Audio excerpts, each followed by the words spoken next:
Hi all, ഐപ്ലസിൻ്റെ മറ്റൊരു വീഡിയോയിലേക്ക് എല്ലാവർക്കും സ്വാഗതം. അപ്പോൾ നമ്മൾ ക്വസ്റ്റ്യൻ ഡിസ്കഷൻ്റെ അടുത്ത ഒരു പാർട്ടിലേക്ക് കടക്കുകയാണ്.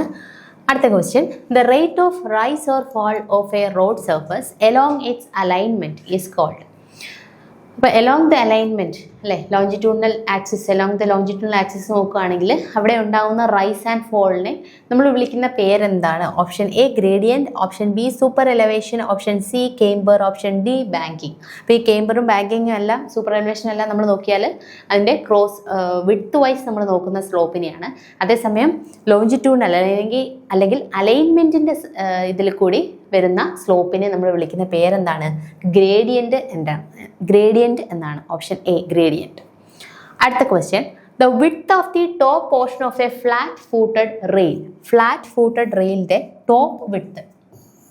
ഓക്കെ, ഫ്ലാറ്റ് ഫൂട്ടഡ് റെയിലിൻ്റെ ടോപ്പ് വിഡ്ത്ത് എത്രയാണെന്നാണ് ചോദ്യം. അപ്പോൾ ഈ ഒരു വിഡ്ത്തിന് എത്രയാണെന്നാണ് ചോദിച്ചിരിക്കുന്നത്. ആൻസർ ഏതാണ്? Option A 66.67 mm, option B 69.80 mm, option C 73.25 mm, option D 75.88 mm. Answer വരുന്നത് എത്രയാണ്? 66.67 mm ആണ്. ഓപ്ഷൻ എ ആണ് കറക്റ്റ് ആൻസർ. ഓക്കെ, അടുത്ത ക്വസ്റ്റ്യൻ നോക്കാം.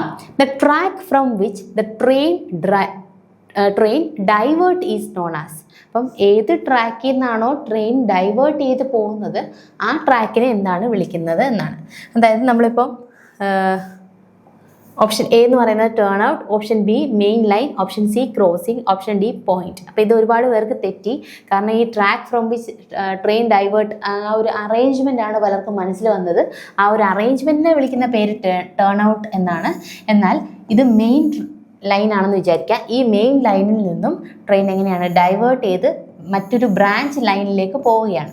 അപ്പോൾ ഈ ഏത് ട്രാക്കിൽ നിന്നാണോ ഡൈവേർട്ട് ചെയ്ത് പോകുന്നത് ആ ട്രാക്കിനെ വിളിക്കുന്ന പേരെന്താണ്? മെയിൻ ലൈൻ എന്നാണ്. ഓക്കെ, അപ്പോൾ ഈ ഒരു അറേഞ്ച്മെൻറ്റിനെ വിളിക്കുന്ന പേരാണ് ടേൺ ഔട്ട്. അപ്പോൾ അത് മാറിപ്പോകരുത്. ഏത് ലൈനാണെന്നാണ് ചോദിച്ചിരിക്കുന്നത്, ഏത് track from which train divert എന്ന് ചോദിച്ചു കഴിഞ്ഞാൽ ഏതാണ്? ഓപ്ഷൻ ബി മെയിൻ ലൈനാണ് കറക്റ്റ് ആൻസർ. അടുത്ത question: which one of the following is used to fix flat footed rails on a wooden sleeper. Wooden സ്ലീപ്പറിലോട്ട് നമ്മുടെ ഫ്ലാറ്റ് ഫൂട്ടഡ് റെയിൽസ് കണക്ട് ചെയ്യാൻ വേണ്ടി നമ്മൾ യൂസ് ചെയ്യുന്നത് ഏതാണ് താഴെ പറയുന്നതിൽ? Option A fish plate, option B ballast, option C bearing plate, option D fish bolt. ഏതാണ്? നമ്മുടെ ബെയറിംഗ് പ്ലേറ്റ് ആണ് കറക്റ്റ് ആൻസർ. ഓപ്ഷൻ സി ആണ് കറക്റ്റ് ആൻസർ. ഓക്കെ, അടുത്ത ക്വസ്റ്റ്യൻ നോക്കാം. A camber consisting of 2 straight slopes joining at its centre. അതായത് 2 straight സ്ലോപ്പാണ്. ഇത് എന്ത് ചെയ്യുന്നു? സെൻറ്ററിലേക്ക് ജോയിൻ ചെയ്യുന്നു അല്ലേ. അപ്പം ഇതേപോലെ ഒരു കേംബർ വരികയാണെങ്കിൽ ഇങ്ങനെയുള്ള കേംബറിനെ നമ്മൾ വിളിക്കുന്ന പേരാണ് option A parallel camber, option B composite camber, option C elliptical camber, option D sloped camber. ഇങ്ങനെ ഒരു കേംബറിനെ നമ്മൾ വിളിക്കുന്ന പേരാണ് സ്ലോപ്പ്ഡ് കേംബർ. ഓപ്ഷൻ ഡി ആണ് correct answer. Okay, option D.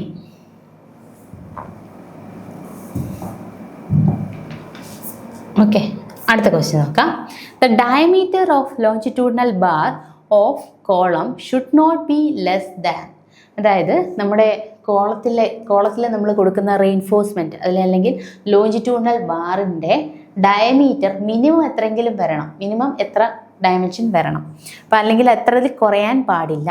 Option A 6 mm, option B 16 mm, option C 20 mm, option D 12 mm. അപ്പോൾ നമ്മുടെ കോളത്തിലുള്ള reinforcement longitudinal ബാറിൻ്റെ ഡയമീറ്റർ എന്ന് പറയുന്നത് ഒരിക്കലും 12 mm കുറയാൻ പാടില്ല. അപ്പോൾ മിനിമം എത്രയെങ്കിലും വേണം. എത്ര വരെ വേണം? 12 mm വരെ വേണം. ഓക്കെ, ഓപ്ഷൻ ഡി ആണ് കറക്റ്റ് ആൻസർ. അടുത്ത question: in A doubly reinforced beam steel reinforcement is provided in. അപ്പോൾ ഡബ്ലി റീഇൻഫോഴ്സ്ഡ് എന്ന് പേര് കേൾക്കുമ്പോൾ തന്നെ നമുക്കറിയാം 2 ഇടത്തും പ്രൊവൈഡ് ചെയ്തിട്ടുണ്ട് അല്ലേ. ടോപ്പിലും ബോട്ടത്തിലും ഉണ്ട്, അല്ലെങ്കിൽ ടെൻഷൻ സോണിലും കംപ്രഷൻ സോണിലും ഉണ്ട്. അപ്പോൾ ആൻസർ ഏതാണ്? Option A tension zone, option B compression zone, option C either in tension zone or compression zone, option D none of these. അപ്പോൾ നമുക്ക് ഈ എയ്തർ ഇൻ എന്ന് പറയാൻ പറ്റില്ല, 2 ഇടത്തും കൊടുത്തേ പറ്റത്തുള്ളൂ. അതുകൊണ്ട് നൺ ഓഫ് ദി എബോവ് ആണ് ആൻസർ ആയിട്ട് വരിക. ഓക്കെ, ഓപ്ഷൻ ഡി ആണ് കറക്റ്റ് ആൻസർ. അടുത്ത ക്വസ്റ്റ്യൻ നോക്കാം. CPM എന്ന് പറഞ്ഞാൽ എന്താണ്? ഓപ്ഷൻ എ ആക്ടിവിറ്റി ഓറിയൻറ്റഡ് ആണ്, ഓപ്ഷൻ ബി ഇവൻറ്റ് ഓറിയൻറ്റഡ് ആണ്, ഓപ്ഷൻ സി ടൈം ഓറിയൻറ്റഡ് ആണ്, ഓപ്ഷൻ ഡി റിസോഴ്സ് ഓറിയൻറ്റഡ് ആണ്. ഇതിലേതാണ് കറക്റ്റ് ആൻസർ? CPM എന്ന് പറയുന്നത് എന്ത് ഓറിയൻറ്റഡ് ആണ്? ആക്ടിവിറ്റി ഓറിയൻറ്റഡ് ആണ്. അതേസമയം PERT എന്ന് പറയുന്നത് എന്താണ്?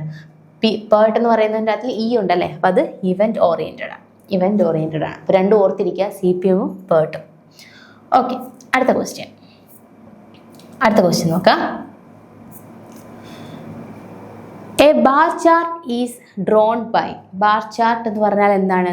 Option A time versus activity, option B activity versus resources, option C resource versus time, option D progress versus time.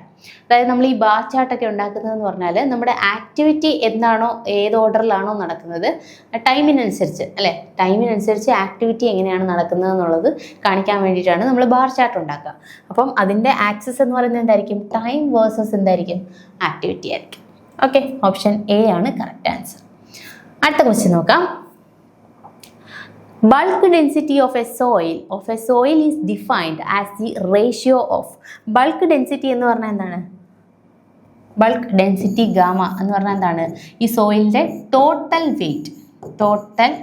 Wait divided by volume of the soil.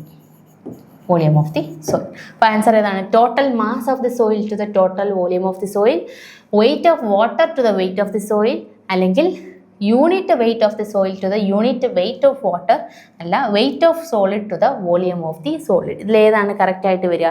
നമ്മൾ സോയിലിൻ്റെ total weight അല്ലെങ്കിൽ total wait or mass. Okay, അപ്പോൾ ഇവിടെ നമ്മളോട് bulk density ആണ് ചോദിച്ചിരിക്കുന്നത്, unit weight അല്ലല്ലോ അല്ലേ, യൂണിറ്റ് വെയിറ്റ് അല്ല, ബൾക്ക് ഡെൻസിറ്റി റോ ആണ് ചോദിച്ചേക്കുന്നത്. ഓക്കെ, റോ എന്ന് പറഞ്ഞാൽ എന്തായിരിക്കും? ഇപ്പോൾ വെയിറ്റ് നമുക്ക് എടുക്കേണ്ട കാര്യമില്ല, മാസ് എന്ന് പറഞ്ഞാൽ മതി. Okay, total mass divided by total volume of the സോയിലാണ് എടുക്കേണ്ടത്. ഓക്കെ, ഓപ്ഷൻ എ ആണ് കറക്റ്റ് ആൻസർ. അടുത്ത ക്വസ്റ്റ്യൻ നോക്കാം.